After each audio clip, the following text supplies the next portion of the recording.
Какие жирные. Я разрываю на 3 части. Меня так однажды научили.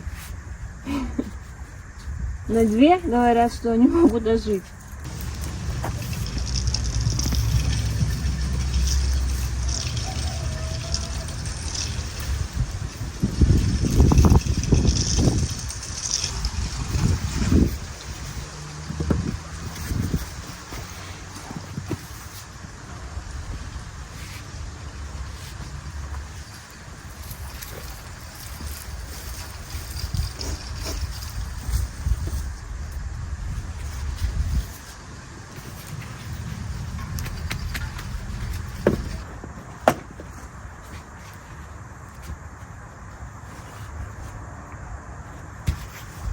Картошка плохая, вся поеденная.